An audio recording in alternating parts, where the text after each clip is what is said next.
This is my Gila monster, my male Gila monster. He is a beautiful little beast and probably the prettiest Gila monster I've ever seen because he's just so gorgeous. Look at that contrast between the beige and the black. This guy is probably the prettiest Gila monster I've ever seen. This is the dwarf king brown, also known as a pygmy king brown or dwarf mulga or pygmy mulga. The mulga is a type of bush out in Australia, and that's a bush that has cracks in it and whatnot, and it hides lots of lizards, birds, and of course snakes like the mulga snake. Look at that snake's face, look at the eyes. You can see that little layer of skin that's just so opaque. And you can see the bluish hue on the belly, good indicators that this snake is going through shed, and it's not having a good time staying around. What is going on, beautiful people? Welcome back to my wildlife. I'm currently hanging out in the snake house, about to take care of some snakes. In this little box right here, we have one of our beautiful Pakistani Russell's viper. We had to separate this female from the big male because we're actually feeding live to these two guys, or this is a lady and her boyfriend. We have to split them up so they don't go after the same meal. And this guy had eaten already yesterday, so we're going to put him back inside the enclosure. The female, or actually the male, should be somewhere actually right inside that hide. So I know the male is not up on the lip of the enclosure. It's nice and safe. We can get this animal back inside its enclosure. So let's get this unclipped and ready to go. That'd be super smooth with this snake because even though sometimes these snakes can seem a little laid back, which they are not always laid back, they can be very huffy and puffy. You can come get a look. Beautiful little female Russell's viper, the Pakistani variety. Beautiful species that sadly does not take the same anti-venom as the rest of the Russell's viper. You need a separate anti-venom for the Pakistani. So we're going to put this little female right back inside the enclosure, but I'm sure you guys want to see that pattern. Look how beautiful she is. Gorgeous little snake, and she's probably going to go through shed soon. Her colors aren't as vibrant as usual, which we can be real gentle with her because she has a little mouse in her belly. Let me close this up. Nice and safe. Get that secured. Perfect. All right, so we're gonna be taking care of some snakes. I fed not too long ago. I had some snakes that I noticed didn't want to eat. I realized that they're actually going through shed, like my pygmy king brown right over here. You can actually see that Mr. Brown has gone through shed. He's looking beautiful, so he should eat his next meal. So we're just gonna clean out his enclosure, make sure he has some fresh water, get that old skin out of there, and then we're gonna take care of my Indian cobra and see what else needs to be taken care of. But look at this, look. Little Kobe Dinkelman, gift from Dingo Dinkelman over in Africa. Beautiful black mamba male, and he's getting bigger and bigger. He's actually going through shed. He was in the blue for a couple days or so, and he was hiding in his little hide right there, and he just came out. So now he's in the clear. In the next couple days, he should pop out of that old skin and look vibrant and beautiful. We are noticing he's getting bigger and bigger. He's maturing in the face. He's growing up so much. Anyways, and I'm sure you guys are probably wondering, that mullet looks a little cleaner, doesn't it? Whoa! Yeah, it does look a little cleaner. Look at that, baby. Ooh, look at that. Oh my. You cannot deny this is the cleanest looking mullet you've ever seen. It's like Wolverine from Marvel met the mullet man and they had a baby. And, oh, baby, this is how I'm supposed to look. Oh, yeah. Do you want to see the power of these snakes? Do you want to see the power of these snakes maintained by the mullet? The mullet will maintain. Ooh. Come into my octagon, which is really more like a longhouse, and I will show you the snakes you want to be educated about. Ooh. Let me put the little snake box away, put a little clip on it so nobody tries to mess with it. Put it right there for looks. Nice and pretty. And we got our Gila monster taking a little bath today. What's going on, dude? What are you doing? All right. I'll take a quick little break from cleaning up snakes and hanging out with all the legless ones and hanging out with my little buddy that's got some legs. What is going on, dude? Look at you, beautiful. This is my Gila monster, my male Gila monster. He is a beautiful little beast and probably the prettiest Gila monster I've ever seen because he's just so gorgeous. Look at that contrast between the beige and the black. This guy is probably the prettiest Gila monster I've ever seen. Yeah, they're so cute, so cute. But not a bite I would want to take the Gila monster. As we know, they're also sometimes nicknamed suicide lizards because if you get bit, it hurts so bad that you don't want to endure it anymore, meaning you want to off yourself. But that's why we are safe with our wildlife, and we would never make a mistake with Mr. Jumpers, right? You would never want to take a jump out of me, no? The way he just looked over like, we'll think about it. Anyways, we got to take care of the king brown right here. Let's get ready. Get this container open. He's already near the front of the enclosure, so this would be a great opportunity to pull him out of there. Let's see, he's just moving around a little bit. He looks so beige right now. He's looking gorgeous. Let's see if we can get him out nice and smooth. Oh, got him by his tail. There we go. Oh, so close, so close. Got that log in the way. There we go. Don't want to fling this guy in between my legs, but we got him. Nice and easy. He's nice and calm right now. We can get a good look at him because you guys haven't seen him out of the enclosure in quite some time. He's looking so beautiful with his new coloration, new set of scales. This is the Dwarf King Brown, also known as a Pygmy King Brown, or Dwarf Mulga, or Pygmy Mulga. The Mulga is a type of bush out in Australia, and that's a bush that has cracks in it and whatnot, and it hides lots of lizards, birds, and of course snakes like the Mulga snake. Now this is a dwarf, so this is about a full-grown snake. This one's probably about 7 years old right now, 7, 8 years old. This snake will not get much bigger, whereas the true King Brown, or the true Mulga snake, can actually get upwards to 8 feet long. That is a massive venomous snake, and that's actually the one responsible for having the biggest venom yield out of any venomous reptile in Australia. So, even though it doesn't have the most potent venom of all the different snakes you can find in Australia, it does have the biggest venom yield, and you would not want to take a whack of the Pygmy King Brown or the true King Brown. Let me get this little boy up. You just notice how calm he is. He's just looking around, investigating. He's not super defensive. He knows I'm not a threat, so over the months that I've had him, he's started to calm down. Actually, it's going on a year that I've had this snake, and he's been pretty good, nice and laid back. There's some water in there if he wants to take a little slurp. Perfect. All right, so now we can check in here and see what's going on with the shed. It actually looks like it might be a full shed, and we've never had a full shed from this guy before. Let's see.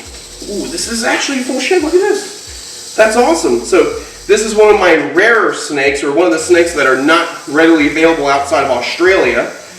And this means that having a full shed, I can keep this for you guys if you come to visit the snake house, and I can gift it to you guys, because as you know, the snake's shed skin is not nearly as dangerous as the snake itself. So let's see how long that is. Ooh, look at that. It's all knotted up right there. Try not to break it up. Oh, I thought I ripped it, but that's just the cloaca hole. That's where they lay their eggs, and that's also where they go to the bathroom, and you know, the rest. Ooh, that is looking really nice. Yeah, I'm going to keep this for you guys. I'll leave it up here so you guys can come and get it. If you guys are fans of the channel, I'll walk you through the snake house and you can get your own King Brown shed. I'll put it right around Mr. Armadillo. He will protect his skin and keep it nice. Okay, so let me see. We don't have any poop in here. I'm just going to go get some fresh water. I'll be right back, and we'll get back to Browntown. We'll go back to Browntown. You and me are going to go back to Browntown, baby. Woo! Browntown. What? Browntown means what? But we're going to put the King Brown back later. We're not going to Browntown. All right, we've got the freshest water around, guys. If you hadn't heard, we get the freshest possible. We don't get that swamp water you give your ball pythons at home. We get the freshest water from the Himalayan mountains. We get that ice, we defrost it, we test it out a little bit, we get a little siphon out any ancient materials inside of that ice, and we get it nice and room temperature, and then we give it to our snakes. Unlike you, giving that dirty Zephyr Hills water to your ball python, you dirty little boy or dirty little girl out there. All right, we're going to get this water inside the enclosure, nice and safe. We're going to put Mr. Brown back in town. Let's see. Make sure he's not up at that lip. We're good to go. He's just laying up at the bottom. Ooh, he's looking good. I love that little bit of orange frost he's got on the tip of those scales. He's got such a nice coloration. This is such a cool snake to have in a collection, let alone a collection here in America. Look at him. He's checking everything out, very inquisitive. He's like, you got a monitor lizard for me to eat, huh? You got a little frilled dragon I can chew on? No frilled dragons for you. We're gonna put you back down. All right, turn around. Your enclosure's the other way. All right, we're gonna guide him right into the enclosure. There we go. Back home, little buddy. And let's move on to the next snake. So I think we're gonna be dealing with puff adders now, because I thought I saw some poop. Oh yeah, we got poop in there. We've got our 2 puff adders right here. Male and a female. If you look right here, the one on the left, which I believe that's the male right there, very opaque in the eye, so he's going to have problems seeing. He's going to be a little more defensive, so we're going to be nice and gentle with these guys. I'm going to put the tub right next to the container, right next to the cage, so it's easier to get him in there.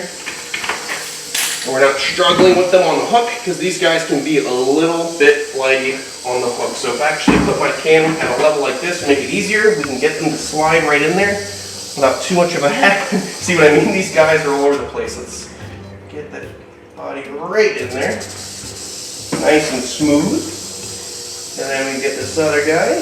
There we go. He's a little huffy and puffy, but that's why we call him the puff adder. There we go. Perfect. We got both puff adders right here in the can. Nice and safe and secure. I'll get that lid right up on there because even though they're short, fat-bodied snakes. Excuse me, sir. Just 1 second. Even though they're short, fat-bodied snakes, these guys can easily climb up the leg. And believe it or not, they're juveniles. They're going to get much, much bigger than this. These snakes can get roughly 5 to 6 feet long. I've seen puff adders that are as long as I am tall. And these snakes are just young right now. They're only about like 2, 3 years old about now. So let's see, I'm going to get some paper towels real quick. Get a trash can, we're going to get all that poop out of there. All right, guys, we've got to take out all this poop. We've got, oh wow, there's a lot more than I thought. We got it in the corner. We've got it in the back. It's all over the place. All right, guys, we got fresh water. We're good to go. The poop has been cleaned. Let's put these puff adders back inside the enclosure. As I was saying, they are ambush predators. They'll sit for about a month or so, not moving at all, conserving their energy, because that's what reptiles do best. Giving these guys the ability to sit there and wait for food to come by for long periods of time, using nothing but the energy from the sun to keep them going. Right back in there, Duddy. And then hopefully one day we'll see these beautiful snakes out in their natural habitat of Africa when we can start traveling again and doing remotes. Look at that snake's face, look at the eyes. You can see that little layer of skin that's just so opaque. And you can see the bluish hue on the belly, good indicators that this snake is going through shed and it's not having a good time seeing around. All right, locked and secured, we're good to go. Next we are going to be dealing with the Indian cobra, because the Indian cobra went pop a squat in the back of the enclosure and went to the bathroom. Did he really pop a squat in the back of the enclosure? No, because he has no legs to help him pop the squat. He's a snake, so it's more like a slither and squirt, and that's what he's dealing with. So let's get this enclosure unlocked. The beautiful Indian cobra, also known as the spectacle cobra, also known as Naya! God damn, I love this snake so much. All right, let's see what's going on. You better be in that box and not drop from the ceiling. Okay, what's going on, dude? My beautiful male Indian cobra. One of my several males, the prettiest of the other males. Ooh, look at that. Don't tell the other snakes you're the most beautiful. Look at that. That is such a beautiful Indian cobra. I can't get over the coloration on this snake. And hopefully one day, this snake is like 5 feet long, thick, looking beautiful as can be. Super happy with these guys. Let's get them into the container. Let's get this poop out of the enclosure. Let me get my cleaning utensils. Let's get in here and clean this.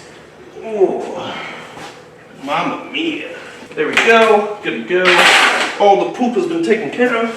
Spread this beautiful aspen around as a source of enrichment. I fluff the aspen. I learned this from Aneth over at McCarthy's Wildlife. Instead of keeping the aspen all flat down, you mix it up a little bit so the snakes enjoy it. It's called enrichment. All right, let me get some fresh water. I'll be right back. Just a quick trip to the Himalayas. All right, we're good to go. Everything's cleaned up. Let's get the glass to this side and get La Indian cobra back inside his terrain. All right, let's see. What are you doing? Hanging out? This snake's so good compared to the other Indian cobras. Very laid back, because the other ones just fly around trying to bite me the whole time. This snake is pretty forgiving. He just checks everything out. He's like, what's going on? What are we doing today? You got food? You gonna take me out? He's not a bad snake at all. Right? You're not gonna bite my boots. Alright, let's get this beautiful snake back inside the enclosure. That's a good looking animal. Boy.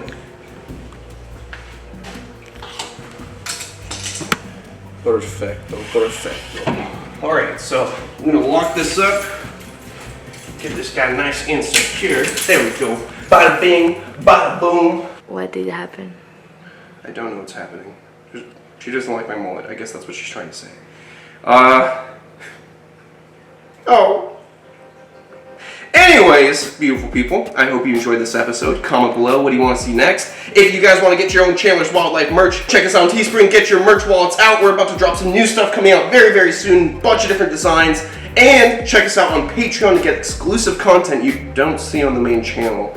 I'll see you guys on the next one. Stay beautiful, stay safe, and most of all, stay clean. Ooh.